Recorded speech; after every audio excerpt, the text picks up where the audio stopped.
Hey everyone, you know what time it is? That's right, it is Wrestling O'Clock. Welcome to Call It in the Ring, a wrestling recap and discussion with Marcus Stewart, and I am your host, Marcus Stewart, and we are going to be talking about Monday Night Raw, July 23rd, 2018. And if you're listening to this on YouTube, you can also download and subscribe to the show on iTunes. Just search for Marcus Writes About Games, as well as Google Play via Podbean at the same name, Marcus Writes About Games. That's just if you would rather listen to this in an MP3 format as opposed to listening to it on YouTube. Whatever you want to do. Anyways, going into the show, we had a big announcement planned by Stephanie McMahon. That's kind of the big selling point for this show, which they kind of need after the last few Raws haven't been great, especially, I think, was it 2 weeks ago that Raw got like its lowest rating of all time? Something like that. So, yeah, kicking it big. We actually got Vince as well as Stephanie. We got Vince, Stephanie, and Triple H all in the ring. We had the roster on the stage, and not just the Raw roster. We had, it was weird when they were panning over the stage to show the superstars. The first person I saw that stood out who was in the front was Nikki Cross. And I was like, whoa, Nikki Cross, did she get a call-up? What's she doing here? And then I realized that it was a mix of Raw, SmackDown, 205 Live, as well as NXT. Not the full rosters from all those shows, but like a mix. Just they kind of cherry-picked random people from all four just to, to represent the entire company. But anyways, we got a big speech from Triple H talking about, first he talked about how everyone in the WWE is awesome, and they're all one big family, and kind of patting everybody on the back, which, it's nice. And then he even got a little choked up, it seemed at one point, when he called all of the women to the front of the stage and talked about all the progress that the women's revolution has made, from the Iron Man match, Hell in a Cell, Elimination Chamber, Money in the Bank, Royal Rumble, and how proud he is of them, which led to Stephanie announcing that on October 28th of this year, there will be a pay-per-view called Evolution, and it will be WWE's first ever themed pay-per-view revolving around Triple H, Randy Orton, Batista, and Ric Flair. And the crowd went nuts for this. They could not believe that one of the greatest factions of the Ruthless Aggression era would finally be receiving their own themed show. It will all be Triple H main eventing with Ric Flair constantly interfering.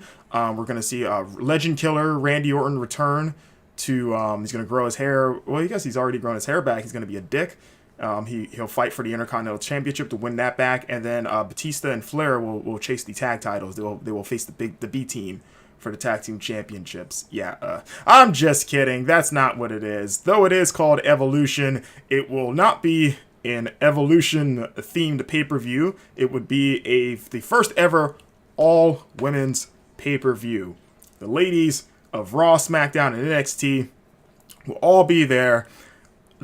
All of the championships will be defended. The Raw,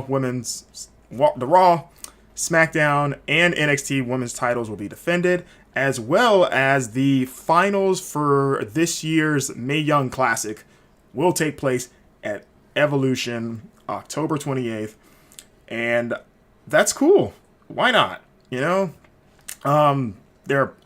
plenty of ladies on the roster to do a full pay-per-view around. I'm glad that it's not. I was worried that this was going to be taking place sooner, but October gives them time to build this up.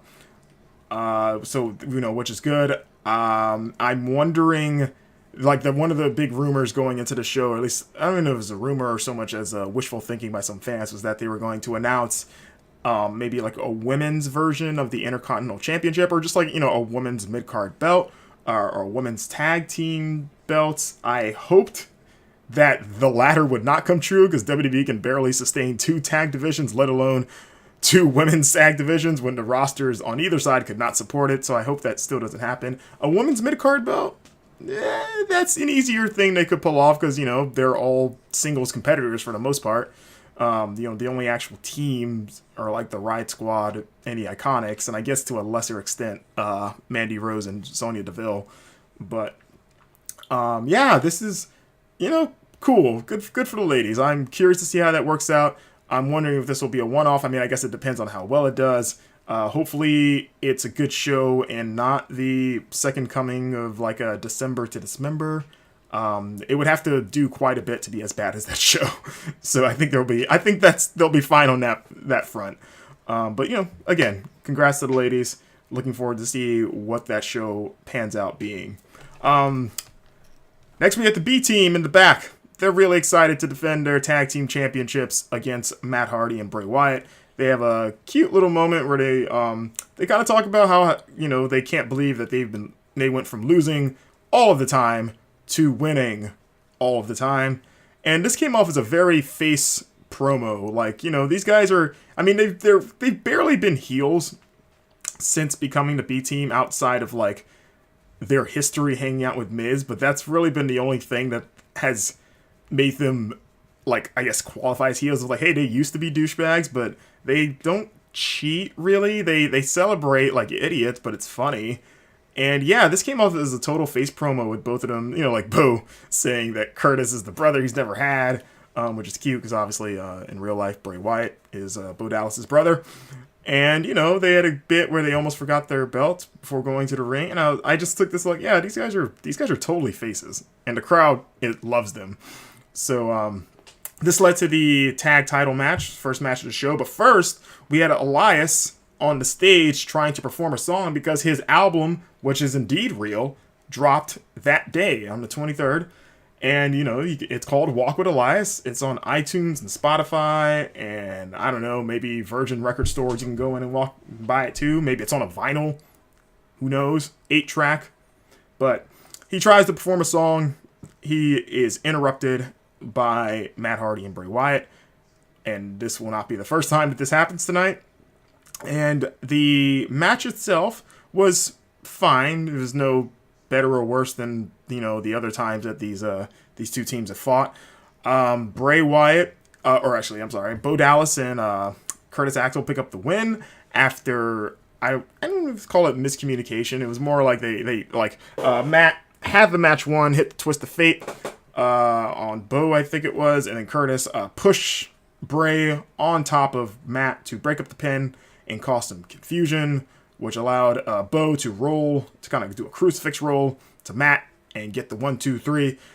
But then post-match, we get a stare down between the two teams. Matt does his clap thing to kind of seemingly show some respect to the B team, but it was all a ruse that led to the Deleters of Worlds attacking the B team, hitting their finishers on them, and it seemed like that was supposed to be a heel turn, but the crowd seemed totally fine with it. There was no booing. They cheered or were just kind of whatever about it, which it's to a lesser extent, it kind of went as well as Bayley's. I don't know if that was supposed to be a heel turn when she beat the crap out of Sasha, but like the announcers played it up as a heel turn and the crowd was like, this is the best thing we've ever seen. And it was kind of a lesser version of that here where like the announcers sort of kind of were like, oh wow, I can't believe they did that. But the crowd's like, yeah, all right, cool. So I think that kind of, Bray Wyatt and Matt Hardy's characters, unless they explicitly do some super heelish things, they can kind of get away with it because of how goofy and sort of kind of dark that they already are.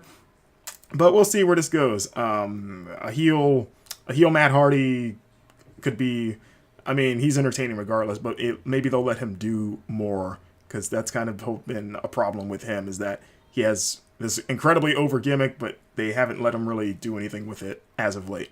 So we'll see. Anyways, we had Finn Balor backstage talking to Chad Gable about some stuff, and then all of a sudden Finn notices that his gear and his belongings are being taken away by random dudes. So he goes to follow, and one of the guys says like, oh, by order of Constable Corbin, he's decided to move all of your belongings to a new personal locker room, which turns out to be a child's house, like a little doll, not a doll house, but those little toy houses when you're a little kid and you pretend to live in it, like one of those, like Fisher Price thing or whatever. just for a little wah, wah, wah moment. And then Corbin and Finn engage in their usual terrible banter against each other. You know, Corbin laughing at Balor, and then Balor just totally not selling it, just saying like, "Oh, thanks, Baron. This is what I've always."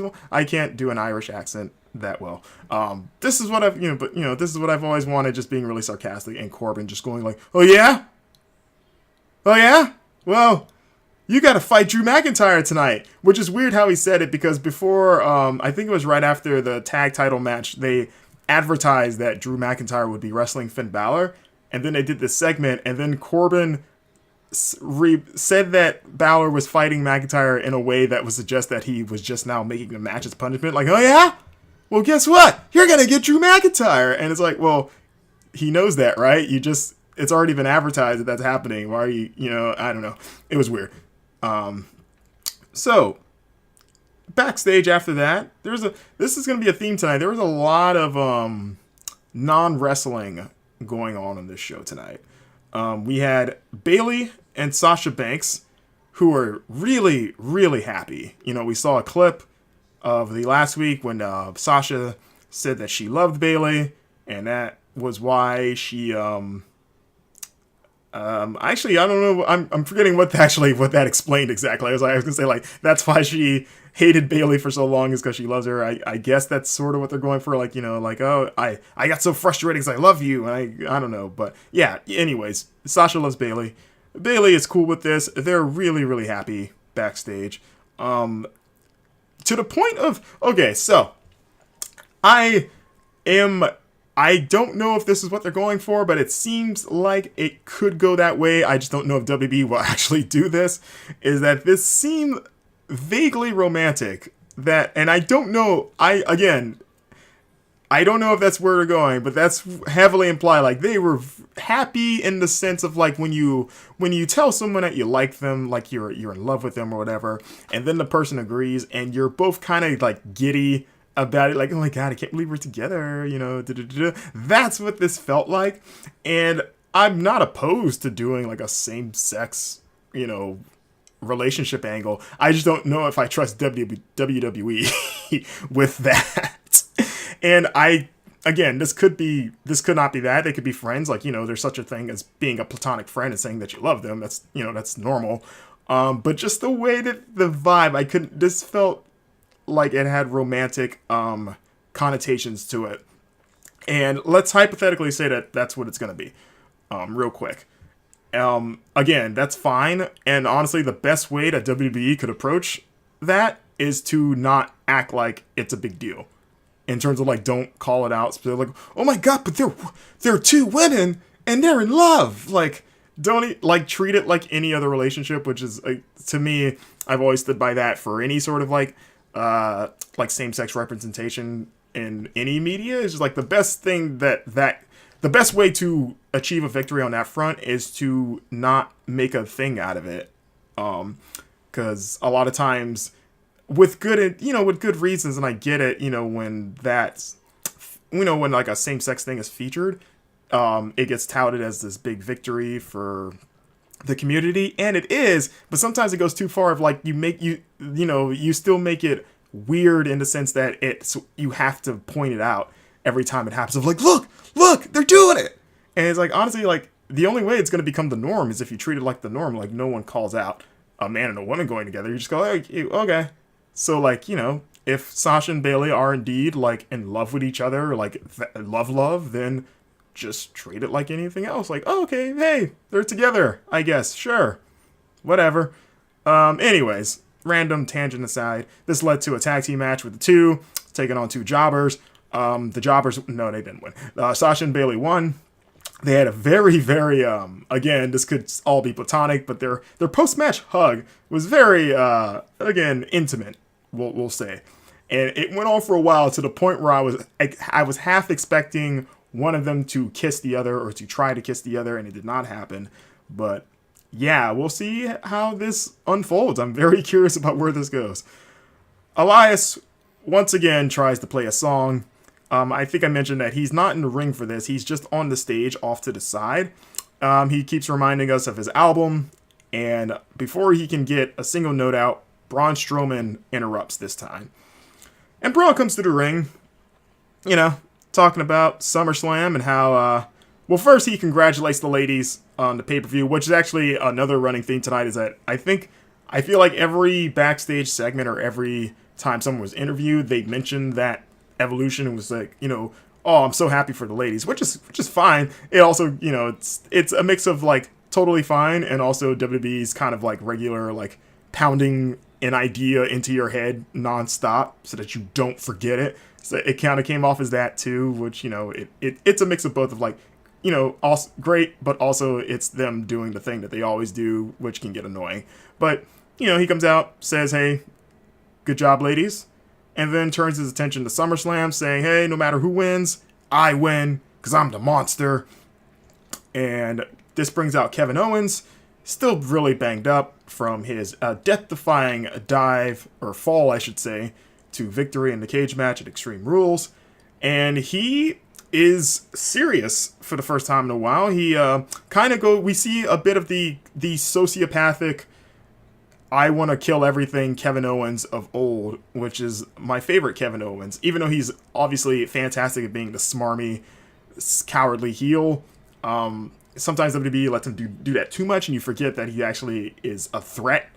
And we got that Kevin Owens here, where he threatened to take everything from Braun for what he did to him, and how his kids thought he was invincible, but now they don't anymore because of what Braun did to them, or did to him, I should say.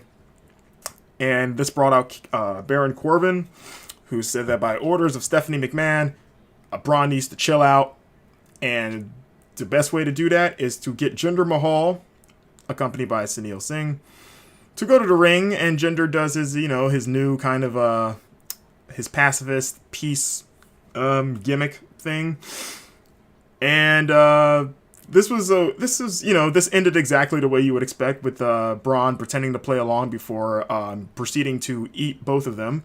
But what stood out to me was how really great Braun is on the mic, in terms of like, he said so many just off the cuff remarks that just one felt real and sucked me in more, and also it fit him. Like, there's a point where he's like pretending to go along with this, and he yells at Sunil to like come over to him. Like, he's like, "Oh, come here." And then Sunil's looking like, "What?" And then Braun just goes like, you're the only little guy in this ring. Who do you think I'm talking about?" And then Sunil's forced to hold the mic while like Braun's addressing Jinder. And then I guess at some point Sunil wasn't holding the mic up loud enough, high enough. And then Braun randomly just goes like, "Hold the mic up closer when I'm talking." Like, stuff like that just felt it. I miss promos that feel that raw, because so much of WWE is so obviously scripted and badly scripted that stuff like that stands out, and Braun is very, very good at it. So he has gotten a lot more confident on the mic, which will only help him. And the crowd loved it. So, but yeah, Jinder and Sunil got the bejesus kicked out of them, and Braun stood tall, as he does just in life. Next up, we had Natalya versus Mickie James. This was just a match. It was a fine match. Mickie was wearing some attire that kind of resembled armor. It kind of like Elder Scrolls elf armor, actually, now that I think about it. And yeah, Mickie James won the match, which I'm trying to remember the last time Mickie won a match. It might have been more recent, but I was like, Mickie won a thing. Ronda Rousey will be back on Raw next week in Miami when her suspension is up. And yeah, this was just kind of reminding us that, like, hey, you better watch, see what happens with that story. Roman Reigns, backstage getting interviewed. And he kind of says his normal stuff, though there is at one point where he goes into his douchebag mode, where he straight up says that the fans may think that I'm being crammed down their throats. Well, they better learn to like it or shut their mouths.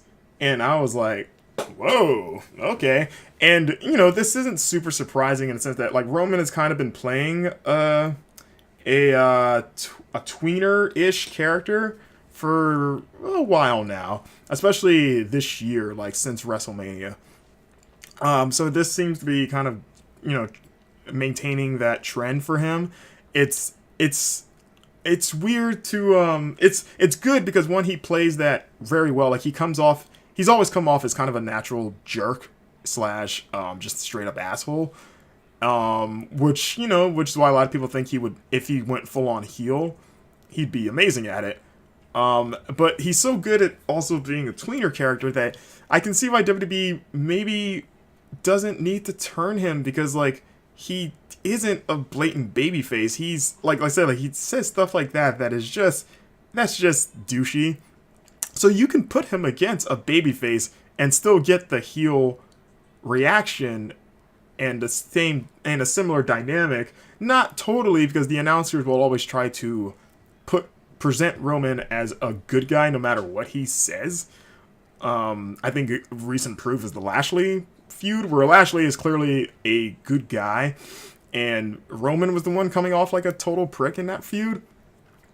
But instead of just turning him heel and I guess potentially losing out on merchandise, you can just play the tweener where you can WWE can kind of have their cake and eat it too, to an extent of like, hey, you guys are going to hate him no matter what. So if we put him against a face like Lashley and we need like a heel versus face thing, Roman is the default heel in a majority of his matches anyway. So having him, they're kind of approaching it in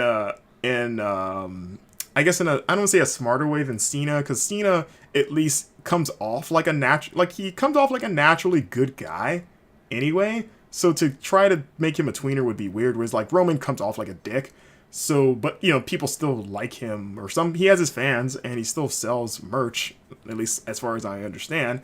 So like the people that like him are going to like him no matter what, because he walks that line. Like he's just at the edge of falling over into full on dark side, where like people go like, oh no, he's still a good guy, but he's enough of an asshole for the people that don't like him to want to back, if he's facing another good guy, to want to back that person. So I'm seeing the benefit of keeping Roman like this. I think the problem is and we'll get to this later in the night, but I think the problem is just like how much he's featured, and just that sense that you were being forced to put up with him as a good guy on paper, I guess, if that makes sense. Anyways, moving on. Elias tries again. He fails again, this time thanks to the Authors of Pain, who make their way to the ring. They cut a promo, which is the first time that they've done, or at least the first time that they've done a promo in full English, not the half speaking their other native tongues. And this is just them kind of talking, and they're okay. They are definitely an act that I don't think should be talking either at all or very limited. And this was kind of them cutting a full promo. Just saying, like they said, like, we want to fight, we want competition, except for Titus Worldwide, because we've already beaten them to death, which of course brings out Titus Worldwide. Though not to wrestle, they came in full after-school special mode of saying, hey guys, you guys are the young kids, you guys just don't understand, you want to be like I said, like very much like just like a very corny speech about like showing respect.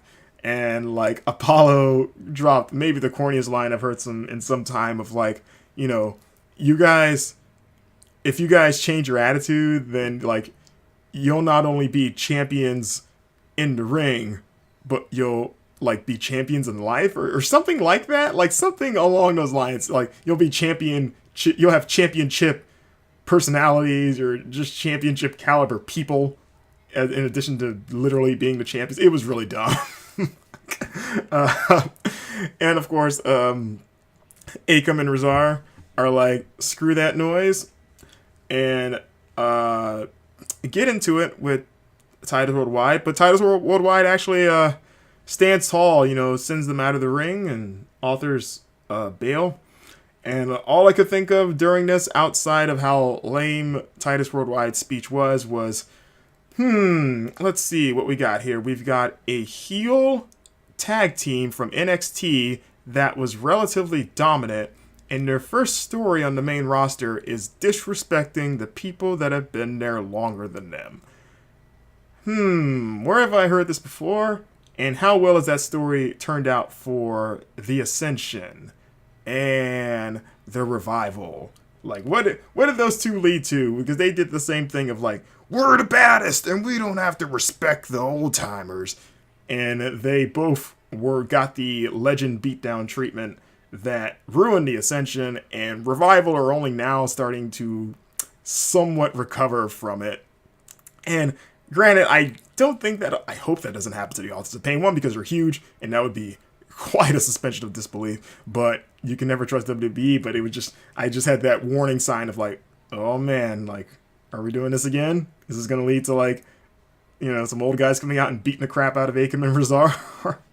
So I hope not.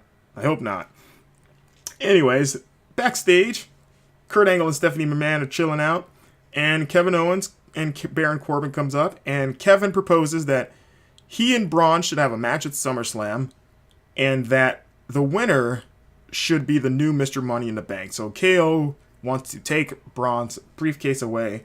Angle says no. Stephanie says yes. And of course, Stephanie gets her way because she's Stephanie, and everyone must bow to her.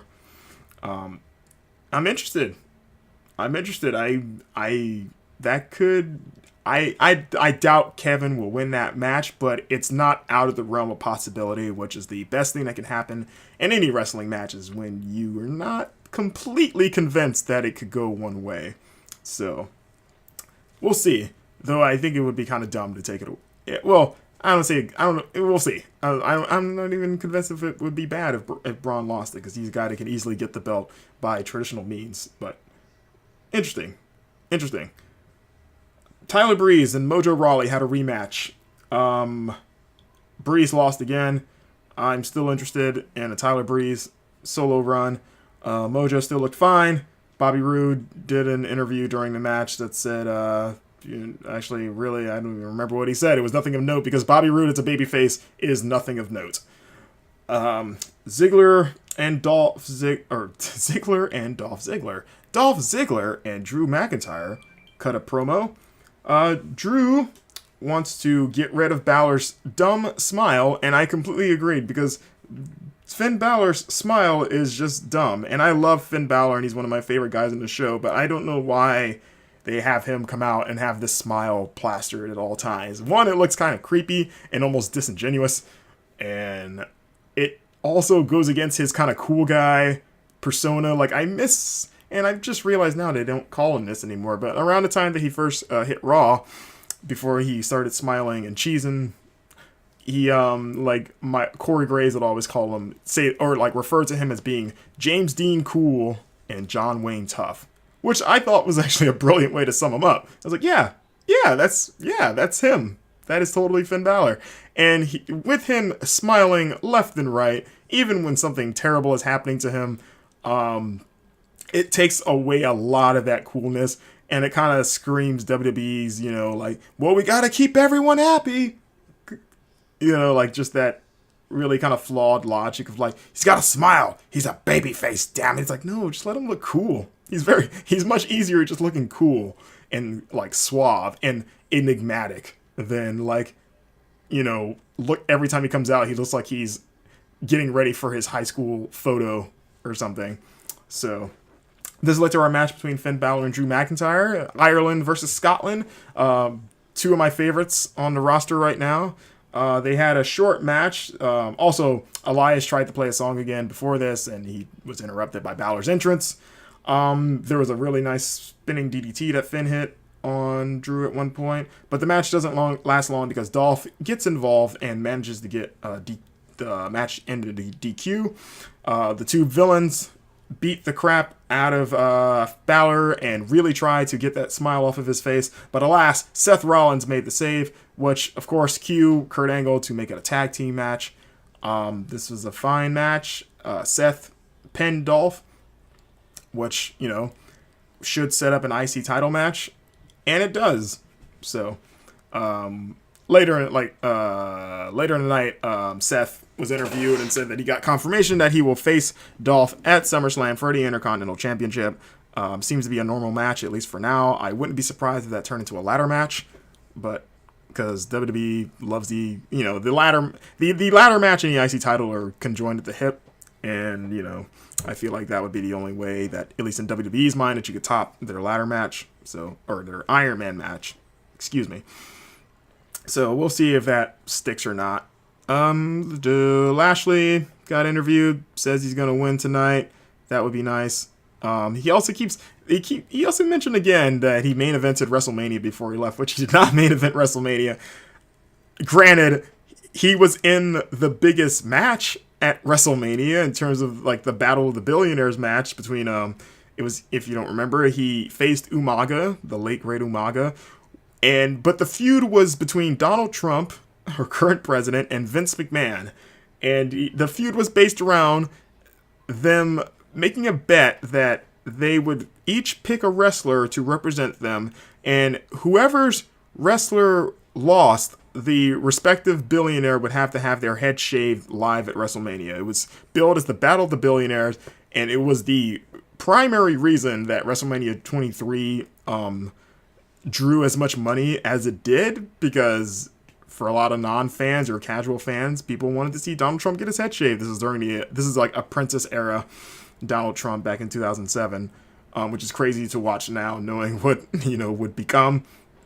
But yeah, like that was easily the biggest match of the show, but it was not the main event. It wasn't even the second to last match. It was in the middle of the show, if I remember correctly. Also, Steve Austin was the guest referee in that match, and it was a fun match. It was just a fun, dumb, stupid match. But I don't know, just the historian in me, the fact that they keep saying that Lashley main evented WrestleMania 23 it just irks me. But that's just me being a nerd. Next up, we had Ember Moon versus Liv Morgan in a not rematch, which is weird because like Sarah Logan wasn't there. They explained that she had been barred from ringside because of the fact that Sarah beat Ember the week before because Liv Morgan interfered, which is true. But then by that logic, it seemed like this match should be the opposite of like, shouldn't Sarah be fighting and have Liv banned at ringside because Sarah only won because of Liv? Also, wouldn't Ember, who has already beaten Liv, I think twice, and now 3 times because she won this match, wouldn't she want to beat the Riot Squad member that gave her first loss under the conditions of, hey, you can't have any help now, so let's do it for reals? I don't know. It just the logic of this match was weird, but Ember won. She got a little promo beforehand that was, it was fine or whatever. And let's see. One more time, Elias tries to play. This time he's interrupted by Kurt Angle, but actually Kurt just came out to say like, hey, play your song. I know you've been getting interrupted all night. You got an album. Go do it. So Elias is like, great, finally. Plays a little bit of a ditty. He had a very great line, maybe the line of the night, where he was talking about his album and he said that everyone should go buy 2 copies. One for you, and one for the person that you will become after you listen to the album. And I thought that was pretty brilliant. But, he plays for a bit and then realizes that he is in Cincinnati, Ohio, and that this is the ugliest crowd he's ever been in front of, and says, you know what, I'm done. I'm done here. But at least he got to play a little bit of a song. This brought us to the main event of Bobby Lashley versus Roman Reigns. The winner of this match will face Brock Lesnar at SummerSlam for the Universal Championship. And this was yet another hard-hitting, good match between these two. These guys have chemistry together. I've enjoyed both of their matches. Not much to really say about it other than that Roman won, which, you had to expect. But, man, just the fact that they even teased Lashley or really anyone different facing Brock just makes this... just kind of took the wind out of my sails when Roman got the 3 count, even though, it was plain as day that Roman was going to be facing Brock, at SummerSlam. But man, if this winds up being Brock's last match in the company, because I believe his contract from what I understand, was expiring either before or near SummerSlam, and I'm not sure if he's re-signed anything or if he's sticking around after SummerSlam with the whole UFC thing kind of on the horizon. But just the idea of so are we really not going to get Lashley versus Brock? I want to see that. I want to see the two MMA monster guys, because Bobby is basically a mirror of Brock Lesnar. If anything, he's kind of the Brock Lesnar that kind of gives a shit at this point in terms of varying his offense and in the ring. But alas, we're gonna get Roman versus Brock, number 67 or whatever number they're at. Roman will win. At least the Universal title will be back on Raw. That's, I guess, the ultimate victory, regardless of who holds it. So we'll see if this match is any better or worse than what they've already done. All their matches to me have been letdowns, with the exception of their WrestleMania 31 match, which I've said before, it feels more and more like a fluke every time they lock up. So we'll see if they can reach that level again. We'll see.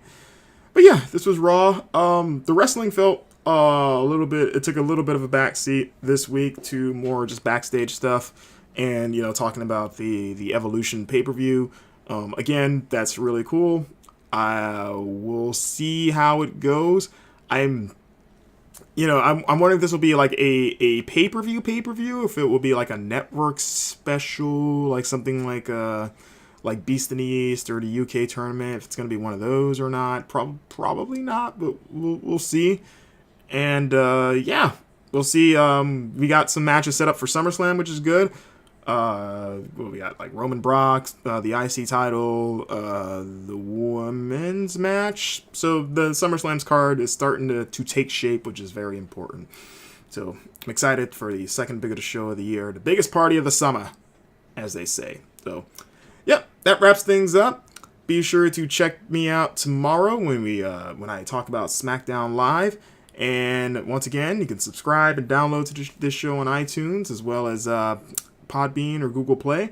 And be sure to like and subscribe to YouTube channel if you want to get automatic updates for more episodes of Call in the Ring, as well as other gaming related podcasts. So until then, I'll see you next time. Have a good one.